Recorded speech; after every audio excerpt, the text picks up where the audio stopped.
Musala oya ya tolo na ba fruit et musala moko ki top. D'abord funa mabe na biso eze mabele ezo kopesa eze na vitamine mingi. Mais musala est bien mais zo option eze mingi pour la matériel. Bisali la musala. Pour ça musala boti ekotuna eloko ya matériel tel pour au décanter situation. Ya mo zeyo ko ya fakir ezo bloquer musala. On fait bien on se poilu, on a na ngote, na mona on met l'air en ngote. Hier, na meka qui ont na rôle de bonbon naturel là, c'est très succulent. Excusez-moi, plein de vitamine C. On a trouvé ma fruit sous ma qui pas Karambo, daki la soutien te. Mon problème c'est daki ni na mayele. Na banaki kolona ndunda. Ba légumes, ba bitekuteku, ba céleri, ba pinard, ba piment. À partir ya yangonde e banaki ko tombola te na zwa ndenge ya vivre. En même temps, na to sangisa kobokolo basoso na ba mbisi. Donc pour ne départ ngezaki yango. Légumes futaka très bien pour ezi musala moko, ezi musala maboko. Petango so ba condition normale, ezali rentable. Légumes. Merci. Pour ezali nini maya anana. To conserver maya anana pendant 2 ans. To zu maya anana, to rafiner ka maya anana. To fungi yango. Ça dit moula mibale. Yabo so meli yango epesa njala. Eze apéritif. 2 ans maya nana.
Salut les amis, mon général est de retour, comme vous avez vu, nous sommes là.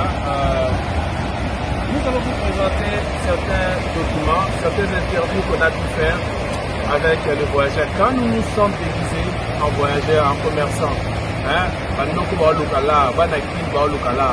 on s'est déguisé à vieux commerçants, à jeunes commerçants, avec toute l'équipe d'Arsène Musique, Kevin Loss, Guy Alain Mombassa, Mami Mombassa, qui ont fait le groupe Auto Voyager Nabango. Par là, on a rencontré des pêcheurs, on a rencontré des jeunes gens, on a rencontré les dames, on a rencontré les chefs coutumiers. Nous avons rencontré beaucoup de personnes qui ont fait service aux chances sur la Nabango. Et voilà, sur ça, Roti Kabino, Ola Dabino, Mona Matei Boyoka, ma papa, ma maman, le Bino, pour l'émission avec Papa Andabo, dans l'émission avec ma maman Sangani, ma maman Sala et Mandaka, dans l'émission avec ma pêcheur côté à Tiberi, dans l'émission pour moi d'avoir des détails, beaucoup de témoignages sur les tragiques qui on a baleinière et tout ça qui est de Maï. On vous parlera de beaucoup de choses. Pour moi, la jeune fille va faire au Tech à Bangembo. Vraiment, c'était intéressant. Vous verrez comment restez attentifs, suivez ce petit documentaire que nous vous proposons sur Biolab TV. Merci beaucoup. Bonjour chers internautes, bienvenue sur Biolab TV. Comme d'habitude, pendant notre voyage, on est à Lisala, Lisala Ngomba, Mboka Maréchal Mobutu. Massou et Telemi, Tobitola Namokili, on a appris que place Mogues Dali, Papa Moko a coulé dans la forêt équatoriale, avant la forêt équatoriale. Oui, la forêt équatoriale, Zanini, mais où est la forêt équatoriale, il peut s'abattre fruit, il peut s'habiller, il peut s'habiller. Papa Bavon, Azap Mbenara, il peut s'habiller place naïe, tout le monde qui est en auberge naïe. C'est pas le luxe comme intercontinental, mais Nalisala, c'est une place vraiment reposante. Et puis, on a aimé surtout qu'on a mangé des fruits. On fait bien, on se dit poilu, on a aimé dans la montée, on a l'air en montée. hier na mekaki yango na rôle beta bonbon naturel là, c'est très succulent. Excusez-moi, plein de vitamine C. On a trouvé ma fruit sous ma carambole. Car hier je suis venu à Kombo na France, ngani obenga paka. Voilà, abiou. Nini? Abiou. OK, sans plus tarder, nous allons présenter notre papa Bavon et expliquer ce que tu as sur la place na papa Bavon. Moi ndeko, ndena ndiki pas ngai. Na komaki awa na Kaba le 28 février 1982. Ndena banaki musala kolona banditi. Ah, tout dans plein l'Isala, ville en Équateur. Équateur. L'Isala Ngomba. L'Isala Ngomba. RDC. C'est ça original il y a awa bo yaba ko ya. Non, on a original awa Ngombe Dok. Donc yo botami awa. Awa mabeli Ngombe Dok na. Véritable Ngombe. Ngombe Dok ouais. Donc mabela mboka na bino. Yo. Ben nini esaki ke lelo yo olingi ozamba te. Olingi forêt équatoriale te. Olingi uvana na mai te pêcheur. Olingi uvana na ville ya Kinshasa te sika makambo ezali. Pour faire na ville natale no ya Lisala o Mubuta botama Lisala Ngomba. Et puis osala zambo ya yo. Esika na yo na banzete ba arbre fruitier, ba fleurs, on a ba jeune plante. Expliquez biso osala vraiment nini awa pe makanisi yo utayo. Bon, pour ngai ezali kabo nzambe apesi na nga kopesa ezali misala maboko te nakoki koganye vie na yango facile au moins ekozala normal bana kotanga klasi mpe nakomibikela malamu mpe nazo ekocrée mpe emploi te nasalisa mpe bandeko bamibiki na nzela na ngai batire profit nango mpo mosala na biso ya maboko ekotunaka toujours ozala na bato lisanga mpo bosala malamu.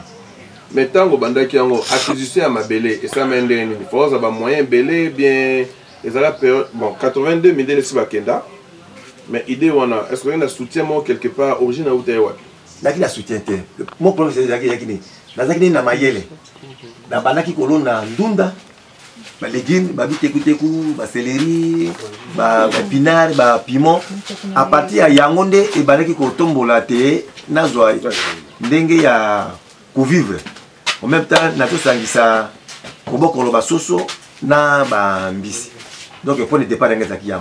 Les légumes me foutent très bien pour ils musala moko, ils musala maboko. Peut-être au la condition normale, ils allaient rentable légumes. D'accord. Est-ce que na nyoso sali na tambola ndeko a tous ba fruits on a jardin assez. To tambola air moko. To la kisa na sina moni olone banana. Wana bitabeto makemba. Bitabena makemba, to moni les ibezali kuna, sécurité zali. Lobi to liaki soso ko tumba. Roti poulet. Roti poulet ana ya bio, ndenga mo ndinga papa bio. Ndenga kona bandeko awa. To moni osaki ba vin d'ananas, ba vin de pommes, oh pommes rouges to lolia awa. Ndenga déjeuner, pommes rouges na Lisala. C'est une production locale, ezate ke uta libanda mboka. Si bata boye bazali ebele est-ce que mboka fito kufanzana est-ce que dépend kana libanda ndeko ngai nakoko le monde ça musala oya ya tolo na ba fruits bo e musala moko kitop d'abord funa mabele na biso eze mabele ezoko pesa eze na vitamine mingi mais musala est bien mais isolation eze mingi pour la matériel bisali la musala pour ko ça musala boti ekotuna eloko ya matériel tel pour décanter situation il y a moins de facteurs qui bloqué musala bon ce qui était nzamba ça ici l'état mécaniquement moké boké bana biso na moi ba microcrédit agricole ba crédit mike agricole des millions d'argent moi il y a ko jouer ko futa pour permettre ce que décoller normal ndenge idée zali donner tinyongo moko puis aider yo avancer c'est pas ko futi au futa ndam pourtant yo futa on peut ba pesa pe na moto mosusu. Maintenant, sur la pression, ce que vous voyez au foot, l'État ça. L'État est mon col il y a ça toujours et tout. Pour te dire, comme ça, Zarazu microcrédit, à pas bien de connaître général, à bien de connaître président, à bien de connaître ministre. Voilà ni ma mais tout on a essayé de prendre la bonne volonté. Tant au joie, au foot, pourtant yo zui, au misaleli nango. Au fouti, bazu ba pese pe moto musu ezekate yo za na bozui moto super za na bozui développement va ça cause développement za ka communauté lisanga na bato eze non yo moko individualité mende yo vandi bambole belé awa ozana bato te au format ba on peut azuma moyen à ça le connaître bazali belé pour la communauté moko ya bino moko pour ça sera mbongo malebo defisanaka bon bazali belé bon au fil la mise malé mal to kokoma nango pe ça va. D'accord. Mais microcrédit ils été Kabelanga ils été cadeau ils a été. Na moi na beaucoup like saying il y a cadeau. Comment la ligne ba pesa ni ko ça té. Oh on a des tout ce mot quand on la ka pa na biso, il y a komaki yango. Ndenga sali tour na ye a constaté des trop de mendicité. Donc bato aniki pia musala maboko mingi té. Donc tu as obligé que to cliquer bato ba importance ya musala maboko. Ah. Yo. Obetenga lisolo ya na tango banda na musala oyo. Sango moi za kotala yo. Rola comme les frères. La singa photo na yo. Après ça comme matiti. Betela lisolo muki pour ndeko balanda. Ba sagesse soin ezanini. Tango na bané 82, tango na baki musala na début. Frère wana aki presque aki belge. Soka ko tala ngai a pesa ngai mbote akata matiti a pesa ngai. Donc 3 fois. Ça pesa matiti 3 fois sango a tiki matiti na maboko. Na matiti na maboko. Mais a pesa ngai explication te. Bon, asala ngo mbana. A partir ya wana ndenga na kebite azai côté ya ngai na ndenge ya proverbe basisi. Bon, ils ont qu'à l'élaborer ces enfants travail prendre de la peine. Azote yanga pate ozolinga kozwa mbongo zwa pao beli bola mabele nde kozwa mbongo trésor ils est caché na mabele boya azote yanga mone na masisi tant na comprendre yango de na forcer musala na mi c'est tout avec ça ouais ne koloba ke ya zangi mbongo ko pesa yo te malaki so ndeke no matiti oyo yango travailler na yango pesa mbongo ya libéra ko dépendra na OK yango wana nde kebisi yo opusi makanisi musika ozima yele wa c'est bon mais tango bandi pour pousser na munene boye pour na rosa espace oyo procédure ni bosaki na l'état na chef coutumier pose au agrandissement mukena mwande okoli mukena tango abana zwa na kena l'état na bureau de cadastre na solide na sala faire mais boy babino zonga na bureau ya vétérinaire poma wana zwa baja bazio na bakende ba mono so ba confirmer nde oye to pesa yo accès na kei na bureau ya vétérinaire ezaki awa pemene awa na kuti papa mako komone engobo Fabien akufa boni mone pe maroboto na zuye to kiti na isi le terrain atali andimi teze passable asali mokanda apesi ngai na so mokanda na ke na bureau ya cadastre bazui yango nde bazui mokanda wana ba tindi bato ba ya ba borné ba pesa nga accès au banosa c'était ça. Ah d'accord, mais lisolo mo betaki awa tout à l'heure il y a école agronomique eza awa na mundongo eza isula ndenge ni wana ela kita on a ça musala na père Gaston Lotes aki belge pe aki o visiter ngai tango aye to côté na ye abano tala abano ribisa nga lobi raison ya yaki na Congo ko sala ita mundongo pour a former ba cadre te a salgate bana basala ba initiative locale de développement pour yango je ko créer ils ont toujours créé ma petite entreprise et créer son emploi et puis ça qui ça là bon tant que ils a belé bato bakolongo ailleurs bakoya kosoma ka production ou biso toujours produit pe kokotisa mbongo na mboka pe abi bisi be mbongo nemi kotina me bato na Europe na Belgique ba mono po ba mikola moto so ake aye ake agent na binga ake agent na bosonzo ake agent na bokonge te basa eloko posa nezaki basali yango te pe agoro banga te na regretter mingi basali yango te mais yo osali yango c'est vraiment gangi merde apote mutuka loka kende te akufa pe nai ouais pour la roloba que a dépenser un bon na ye ba moyen na ye pour battre comprendre avantage na ana musala mabele mais tunika musala ya bureau donc bato atongo qui était donc sérieux até sérieux bato atongo li était donc azomo ça pour mabele c'est richesse chose quoi ba fruit to na wana to fruit biso zali aba boy na 45 espèces de fruits différents et nous baté à chaque saison osé na fruit wana chaque saison osé na fruit wana bon tiate so bato baloni yango ebele donc mais si ko pona ko banda agroforesterie no sala boye et senga to banana bolenge pour nzete senga moi 5 ans 10 ans pour sa production bon yo lo ne loko yo komino paka wana kana automate ngai boye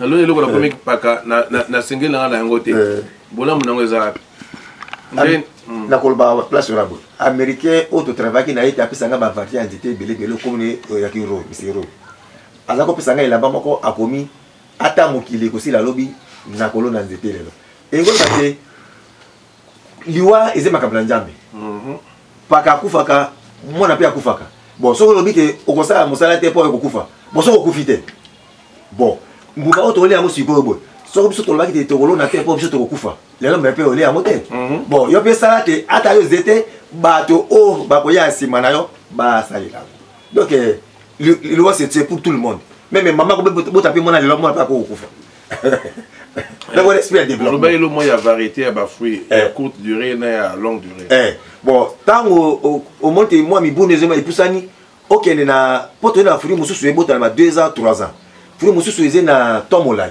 bon au constat il faut ça un mélange au ça là ouais à court terme et à long terme ouais ba 2 ans dans ce ba mundenge ba biou ebota ba 3 ans ba pomme rouge ebota ba 4 ans au ça un mélange bon mangoustin na ba rambutan des na tomolai donc il faut ça la mélange andiki oza ko profiter nano na oya tomoke on attend que oya dire molai et bota alors so écoute ninde wana et ça que non de janvier à décembre yo zanga nzete monte pe so fruit so c'est na ba espèce belé le monde oza na banana oza na manga oza na manga mandarine ya canisse carambole stipitata caimito canisse roligna passiflor donc wana mis à part ba céleri au salara on a légumes on a légumes mis à part ba légumes à part de légumes on a bangulu ate tete na lingi ngulu te zena mo musala makasi et tout na moi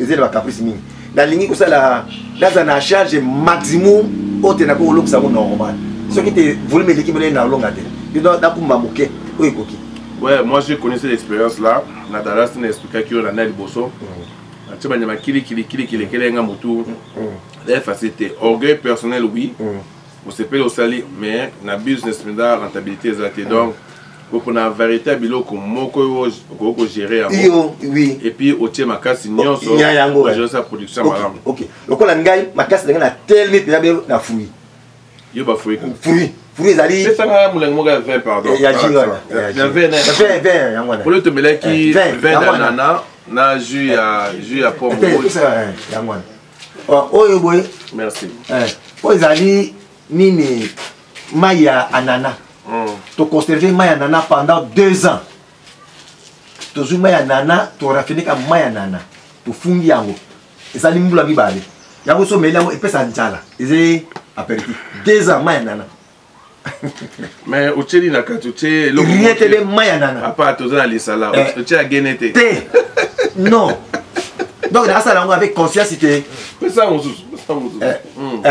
to ça to eze to so bomisa musala ndenge ngala tiki formation na ba Congo pour ko iba ko makambo ebo eze nini to sabe ozui maya nana eloko mosusu te maya nana soko fermenter yango okangi o mona komi quoi essence ko pesa la sekenyo sauté de le bagay komi 20 et fermenté zuma volume alcool komi 20 et ko pesa apéritif au poster au lia mingi dans nzalaté bon moi j'ai pas envie de manger mais c'est le matin les moi fruit na na lo kende olia na kala mingi te na lo fungola vers ngo pesa njala lobi na melaki on déjà avant de manger avant d'aller à soso na ga otumba ya papa andabo ah pesa njala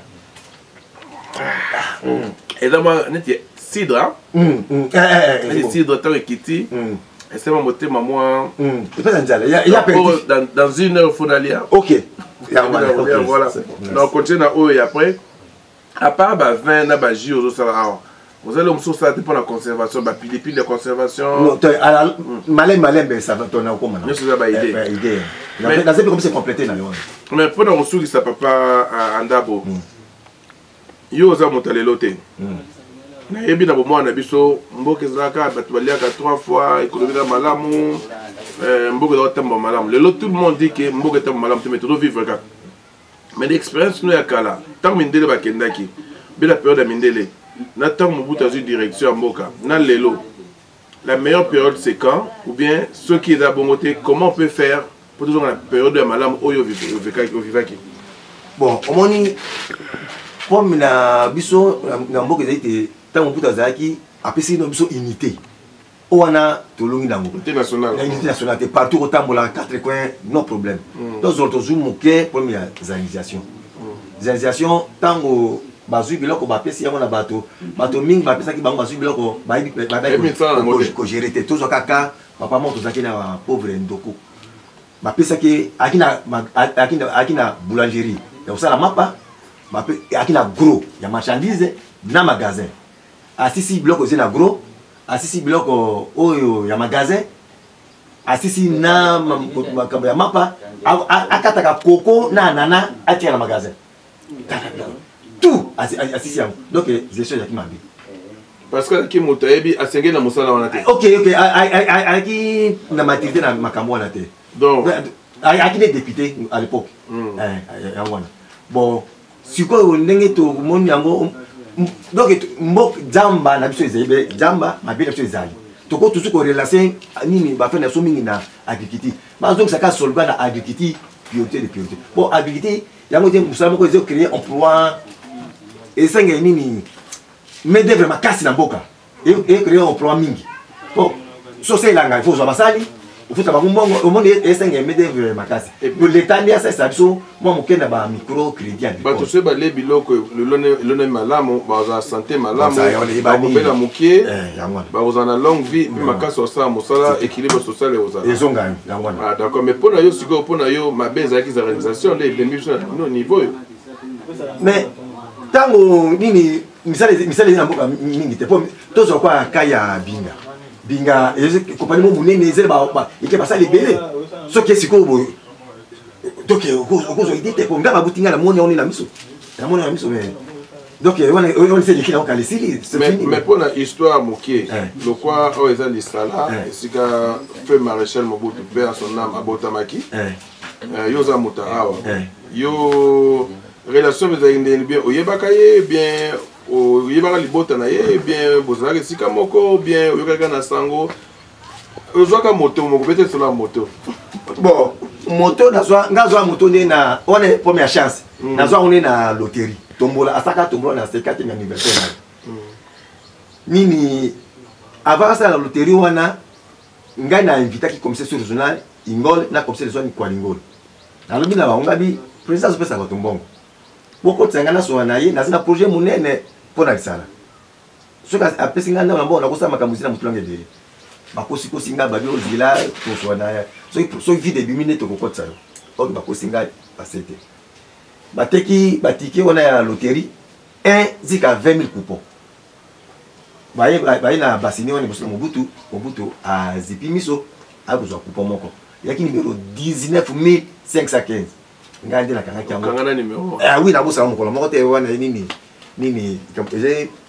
récite na vie na ngai nde akopesa ngai moto ya type 50 ntango apesaka moto yango nde se contact nasala nazwa contact na baaméricain wana américain wana ro mpona akoma na niveau ya kosala produit makasi ya fruit ime loko 240 km ya lisala donc na moto ozalaki ne 240 oui chaque année ozwa connaissance expérience maye nange kola ça va mais contact na yo ezalaki facile na ye mondele wana oyebi yo te ya liboso aboyaki ntango aboyaki ingénieur wana ainsiste nsima yango abino bopesa accès na solo na ye nde akopesa accès mais nsima yango totravaki na ye bien correct ah d'accord mais papa anda boloko oyo oza awa soki moto aye aza na idée ayokola pa na yo bien asala lokola yo ozali awa est ce que na lisala awa baespace ezali eza na facilité ya koespace mpona koinvestir soki aza sur place te est ce que yo kokoza na moto moko kotia gestionnaire kuna agirele à distance ou bien de temps en temps moko aye bon ekoleka ndenge nini si ya moyen ekoki koleka malamu posala biso ezeti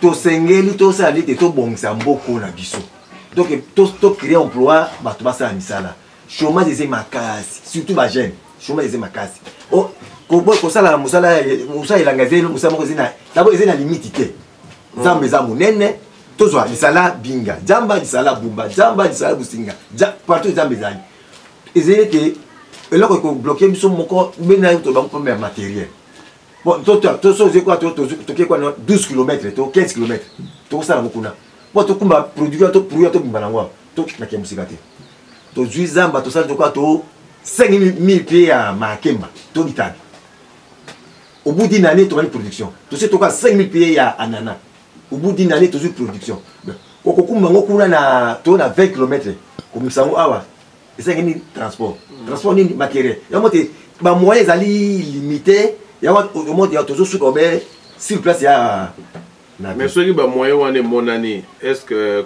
mutaroza na confiance wana que ça là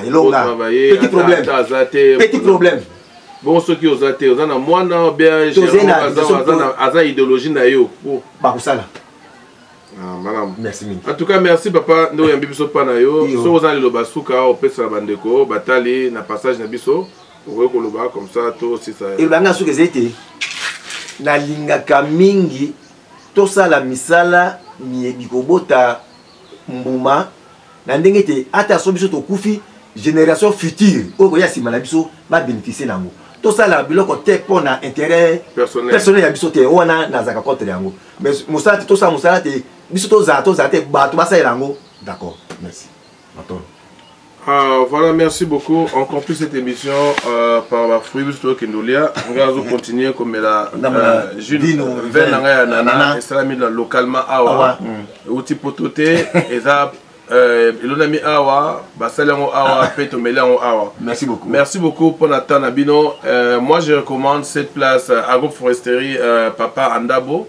Bavon a na lisala ngomba to kitina masuwa kuna tozi moto to komi ambibiso malamu to lali to sepeli to lié so za ta ko leka place ici ka ngo buza mailo sepeli l'émission oyo na moma soto sur la papa oza besoin masole belé to pesa numéro na été mais yaka na lisala bien sûr que vous êtes intéressé contactez biso to retourna e so ke sengeni na yamba yo et puis bo solola vraiment dans cadre moi il y a bien arbre fruitier ndenge na ndenge za awa 45 espèces ba arbre fruitier o za ke olé eza naturel hein eza bio na bio eza na ba engrais chimique te azo sala ba céleri na moni ba ndembi na moni ba nana na moni bitabe na moni ba mbisi na mai posa ya okende za te mais mobembe ya mulai to ke zo masuwa to zonga na mai to lia ba mbisi susu tito koma bumba nzela to koma supeli sanga to koma kisangani tout comme à Tokomi, mais ceux qui sont Bumba Tozongi.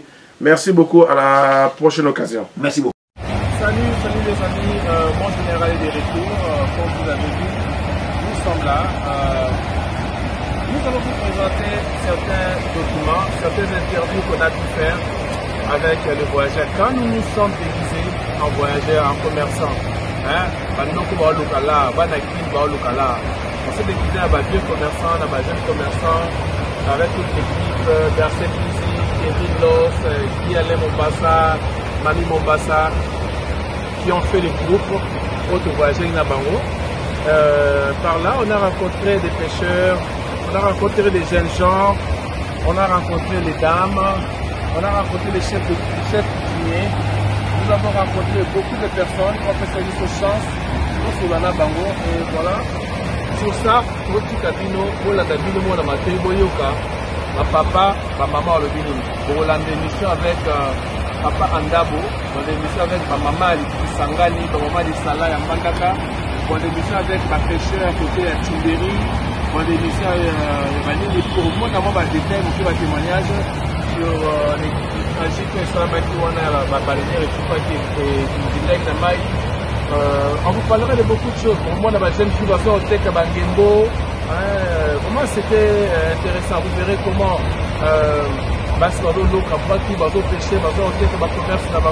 donc restez attentifs, suivez ce petit documentaire que nous vous proposons sur Biola TV. Merci beaucoup.